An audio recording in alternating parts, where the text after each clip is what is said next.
Presenter today is Sarah Hathaway, Associate Director of Strategic Solutions for R3 Continuum. With over a decade of experience in social and behavioral health services, Sarah has served as a leader supporting individuals and organizations in both the public and private sectors. She has extensive knowledge of disaster mental health and workplace well-being services.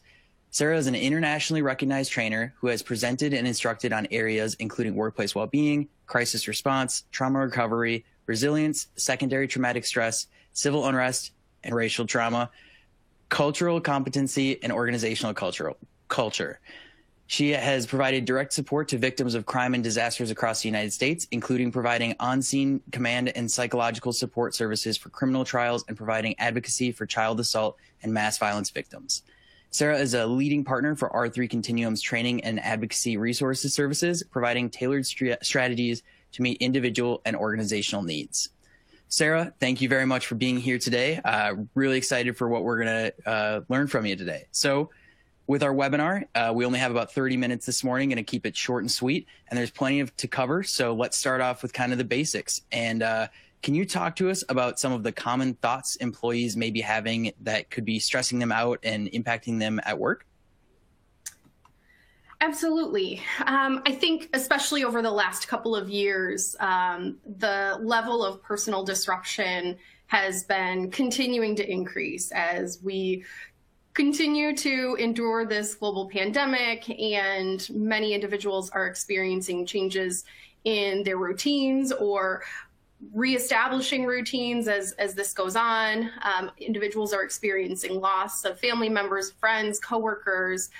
There are many ways that each of us are impacted. And part of why we're having this conversation today is because when we're experiencing personal disruption, whether it's a change in childcare, a loss of a loved one, a mental health challenge, or a medical concern, any of these things have the possibility of impacting our ability to work, to be productive and effective in our jobs, and to really stay engaged with our responsibilities and with our colleagues. So it's incredibly important to be prepared for having these conversations in the workplace, but it's not always an easy thing to do. Michael Schur is writer and producer, and some of you may recognize his name or at the very least his work. He's been a writer for SNL, helped to develop episodes for The Office. He's a creator for Brooklyn Nine-Nine and Parks and Rec. So more than likely you at least recognize something that he's done. He's done many other TV and film works as well. But he also talks a lot about the vulnerability of the work that he does. And I chose this quote because I think that it really applies here. The scariest possible thing that you can engage in is this very basic human connection where you say, I feel this way, or I am scared. It's not common or natural for us to bring our emotions into the workplace. It can feel really awkward, uncomfortable, and there aren't a whole lot of rules about what we bring or how we bring it in this regard, because oftentimes the expectation for many decades was we leave our personal stuff at the door. But I think that the pandemic has really helped us to recognize that that isn't always possible, especially when those personal disruptions are compounding and impacting your well-being. It becomes necessary to have those conversations. But the challenge is that many people don't. A statistic here, 8 in 10 employees avoid seeking treatment for a mental health condition because they're concerned about shame or stigma. And I think that, this is an important piece here, is that people step back from accessing support because they don't feel like they deserve it, or they're in denial about what they're experiencing, feeling that shame, or they're concerned about how someone else may react. And I think this is not only true when we're talking about mental health conditions, but also other forms of disruption, other stressors, other challenges, other things that may be stigmatized, like parenting. Oftentimes if we're experiencing childcare issues, it can be uncomfortable to bring that up at work because it seems like we don't have it together. And so we try to manage and find ways to just cope without bringing those concerns into the workplace. So one of the things that oftentimes comes up in these conversations is, well, I don't even know if my employer would care, or how would this impact me? What's my boss going to think if I share what's going on with me, or if I let them know that, I can't work as well or function as well at work as I typically would because of all of these other things that are going on right now. Maybe I'm not feeling well, or maybe I am going through something. I have a high level of stress and it's impacting my ability to focus. And what does my employer care about that? I'm here to do a job. And that is partially true, but our leaders are human, and our employers really do have a vested interest in making sure that their employees are healthy and doing well emotionally and mentally. And to get a little bit, this may sound a bit callous, but there are business reasons that it's important to an employer that their employees are doing well, because healthy employees create healthy organizations. Organizations thrive when their employees are doing well. When you're not doing well, oftentimes your productivity is impacted. You may have issues with attendance or tardiness. Your commitment to your job may suffer, and even the overall culture, because if you're not managing stress well, or you have too much stress to manage, then that's going to impact your relationships with people. It's going to impact how you interact, and ultimately it can really cause the culture of the workplace to suffer. So there are reasons that employers need to take care of their employees, and why your mental health and your well-being really are and need to be a priority in the workplace. So there are a few things to really think about when you are seeking support from your employer. The first one is, what do I share? What do I tell my employer? And depending on your circumstances, the answer to that question may vary. If it's, I got a flat tire, my car's going to be in the shop, and I'm going to need some flexibility today, and I just need to, I'm going to miss a meeting or something of that nature, that might be a little bit easier to have that conversation of here's what's going on. But if it's a mental health condition, or it's a compounding of stressors, those are sometimes a little bit more difficult to articulate, and they might be harder to figure out, okay, where's the line? What do I tell my employer?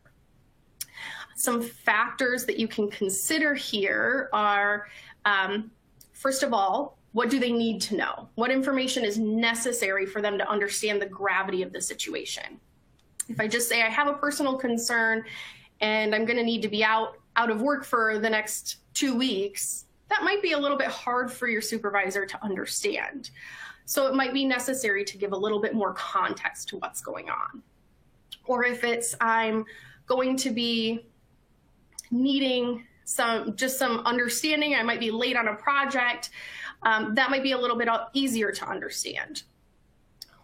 One of the other things that you'll want to consider here is, what are the potential ramifications of what I may share? It's not necessary for you to share any medical and mental health diagnoses, and oftentimes employees are concerned about potential discrimination or what other ways that can have negative consequences. So think about that here in what you're going to share, and we can talk some more when we get to the question and answer about specific ways to manage that.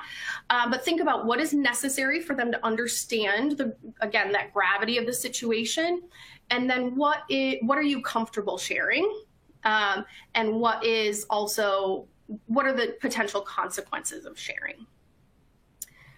The next one is, who do you tell? And oftentimes the simplest answer is your direct supervisor. If there's an impact to your work, let your supervisor know what that will be and what adjustments may need to be made. You may also want to notify human resources if you have any concerns about how this information may be perceived, or if you're in need of particular resources or accommodations. human resources may be necessary to notify as well. And then the third option is your colleagues. Is this something that you want your colleagues to know about? Is there a reason that they should know? Keep those things in mind when planning to have those conversations. And then the third thing, is to define what you need. And you'll look at that in 4 areas. The first is, do I need problem solving? Do I need to talk with my manager about what are my next steps? What can I do here? Do we need to work together and collaborate to figure out a reasonable solution? Or maybe you don't need any solution at all. Maybe you're just looking for understanding of, hey, I might be a little bit late here, or I might show up midway through this meeting, or I might need a little bit of adjustment on deadlines. I just need some understanding here of this is what I'm going through, and I want you to know so that you're not wondering why I seem a little bit less reliable than usual. The third is resources. Do you need any resources that your employer offers? That may be an employee assistance program. It could be your health insurance information. It could be other options that your employer offers. So think about what resources your employer may offer, or do you just not know? And your manager or HR can help you figure that out. And then the fourth piece is flexibility. Do you need time off? Do you need adjusted responsibilities at work for a period of time? If you're requiring some level of flexibility, it's important to communicate that to your manager. So think about these 4 areas when you're planning on talking with your manager or HR, and what exactly are you looking for from them? Because oftentimes when your manager doesn't necessarily know what you're looking for and you're just bringing, here's what's going on, they may jump to problem solving when that's not what you need, and all you need is some understanding of the situation. And so if you can come with the ask up front, it can be really helpful in determining how to move forward.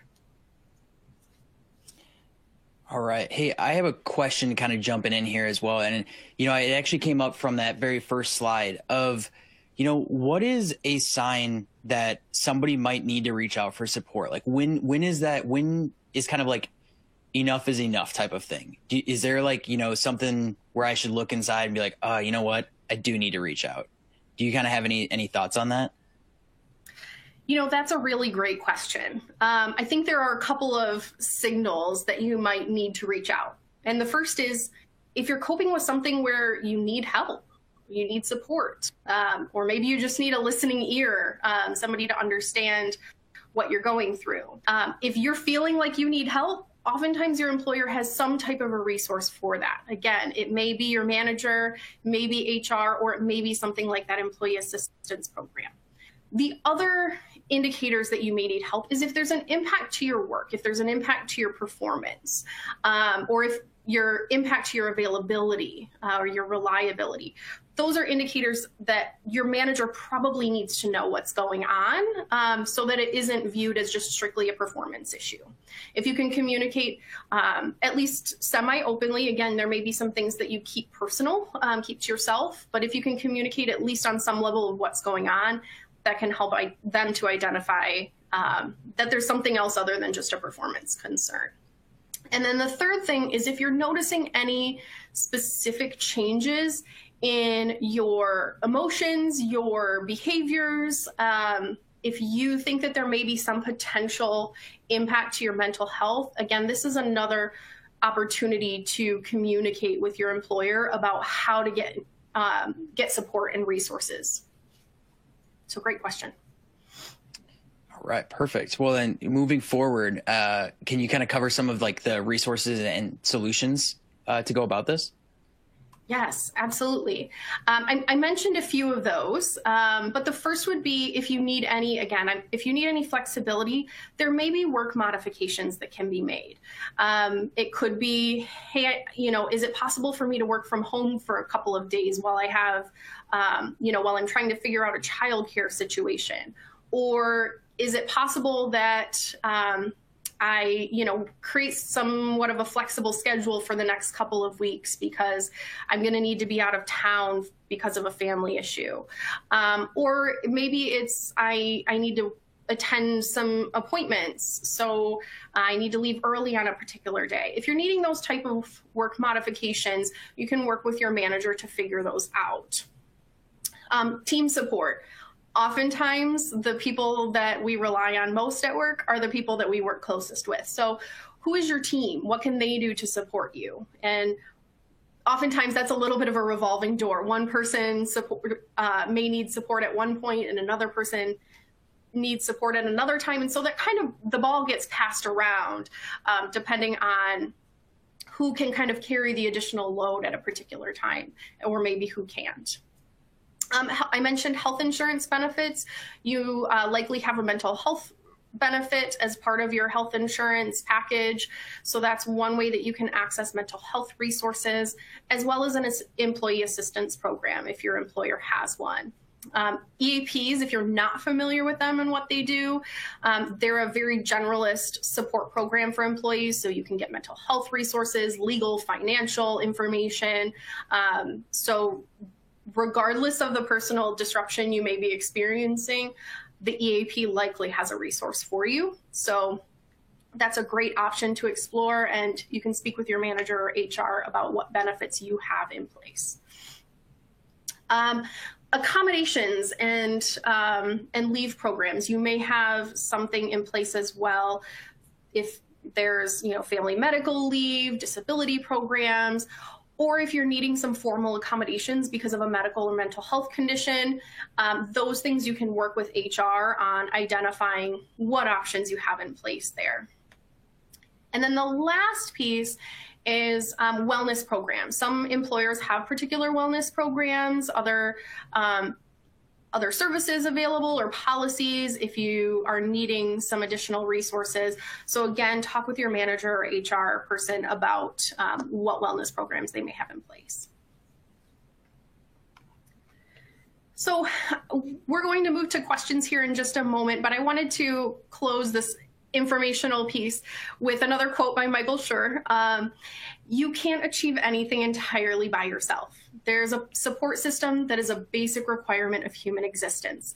To be happy and successful on Earth, you have to have people you rely on.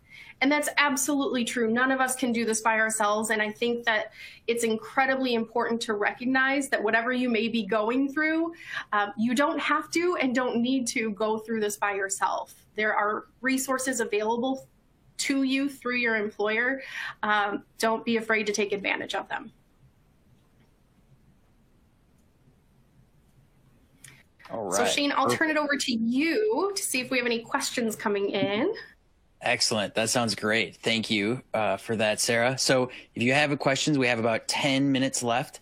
We do have some questions already in that we'll be able to answer, but if you have any questions for Sarah, feel free to put those in the Q&A. While we're waiting for a few of them to come through, I wanted to invite everybody to our next webinar. It'll be Tuesday, February 22nd at 12 p.m. Central Time. And that webinar ties in pretty well with this. It's called Supporting Coworkers' Mental Wellbeing, What Can I Do? So that'll be taking a deeper dive with R3 Continuum Associate Medical Director, Dr. Tyler Arvig, and discussing how you can support employees or coworkers that could be struggling with mental health without overstepping, boundaries. So you can register for that webinar today using the resources on your screen, and keep an eye out for more information and links to that soon. So with that, it looks like we are getting a few questions in here. I kind of wanted to start with one before we hop into everything. So we talked about kind of the, stress is such a big thing right now with employees and kind of how it's affecting people. And it's kind of increasing like burnout, if you will. So what if I'm experiencing burnout, but I need to tell my employer like, hey, I need to go for a walk or take an hour break, or maybe even, take a day of PTO or something like that, just to kind of relax. But I don't want it to seem like I can't do my job.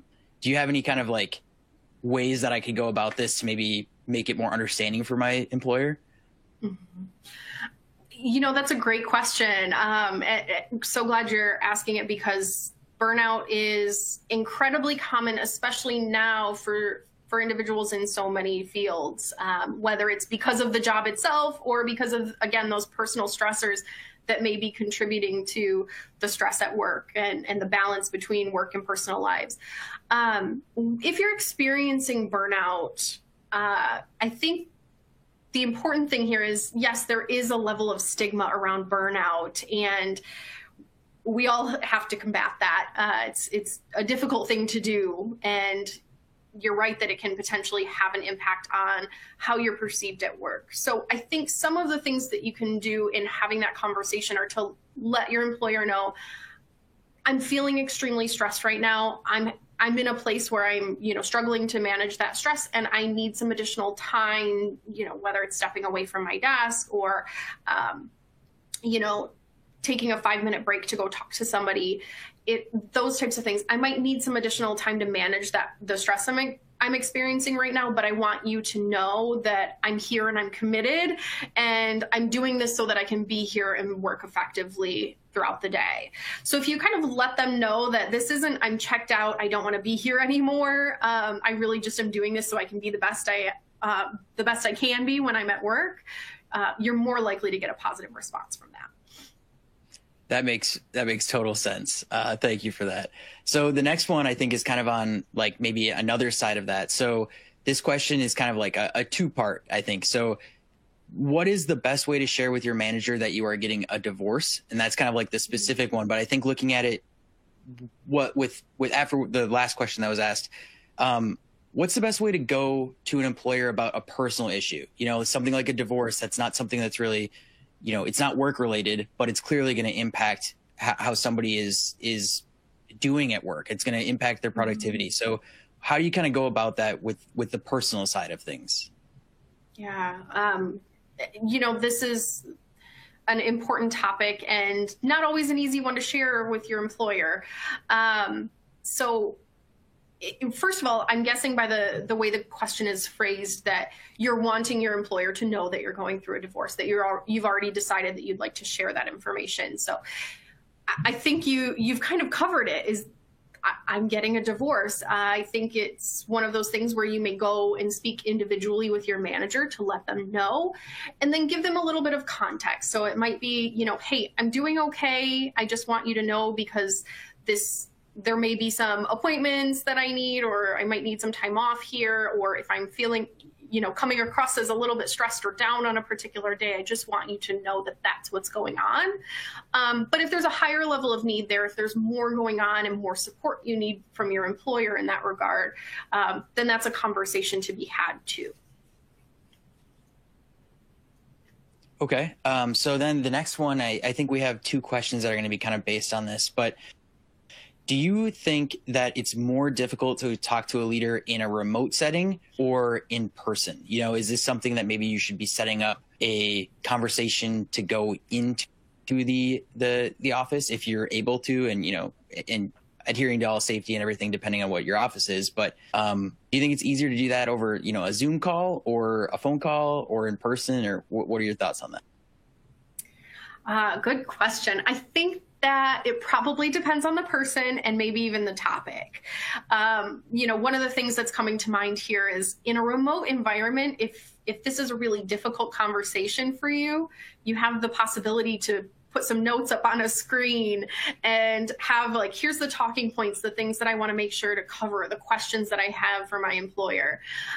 So a remote environment can sometimes be easier, but also depending on your relationship with your employer, it might be more comfortable to be in person because you can just naturally bring things up in conversation as opposed to needing to set a meeting to explain what's going on. So I think there are pros and cons to both, just as there are in everything with virtual and in-person work, just some differences. Okay, of course. Yeah. And so that kind of helps go into the next question, which is, we got this one in. And again, it's kind of like the one before, where I think it's going to be kind of a two-parter of what do you tell employees who can't find a therapist due to COVID? But I think also on top of that, what are some of those resources and solutions that you listed that are actually available, in virtual settings? Yeah, absolutely. Right now, I think there are, again, some benefits and drawbacks here. The benefit is that there's some increased accessibility in telehealth And now that telehealth is more widely available, that may create some opportunities to access therapy anywhere within your state. And with certain interstate compacts and things of that nature, you might even be able to access a therapist virtually in another state, depending on where you're located. But the downside of COVID is also there's an increased need, which also means that wait times for many therapists are much longer than they would typically be. If you can't find a therapist because of COVID, I would encourage you to work through your employee assistance program for resources, as well as your health insurance provider. They can help to identify additional opportunities for accessing services, or maybe try to find some creative ways to connect you with a provider. If they can't find a therapist at all, there are other options available, maybe support groups in the area or virtual support groups that can be accessed where it doesn't necessarily have to be within your state, because it's not a formalized, it's not a treatment program, but something where you can access additional support. Sure, that makes sense. So we've got just a couple minutes left. If anybody has any last minute questions, feel free to get those entered if we haven't covered them yet. But I had a question. Say you are an employer or a leader, is it important to maybe be proactive about something like this? Like maybe be sharing different resources, or even like having a proactive solution to kind of just check in or see how people are doing so they're comfortable with approaching you? Or, what are some options there? Yes, absolutely.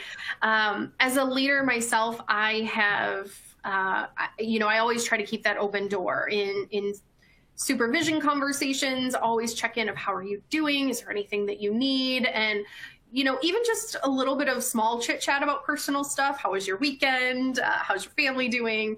Things of that nature, just to open the door and have a little bit of a very basic understanding of what may be going on in someone's personal life, so that they can then have those conversations. But one of the things that I started doing at the beginning of COVID too was sharing specific EAP resources. So I would go onto our EAP's website and let my team know, hey, here's a really great article I found. I thought this was really informative.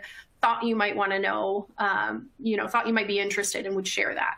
Or I'd say, hey, I called, I had a question and just wanted you to know what the process would be like if you called. And so here's some of the information that they gather. So yes, absolutely. Being proactive is incredibly important for employers to do. And I think there are a lot of different ways that we can do that. Fantastic. Yeah, I think that's an important part too, is just like, I think knowing as an employee that my employer is like willing to listen and they want to listen. And, you don't want to be, like just out floundering in the water, treading water, you want to be ahead of it. And I think that's important for employees too.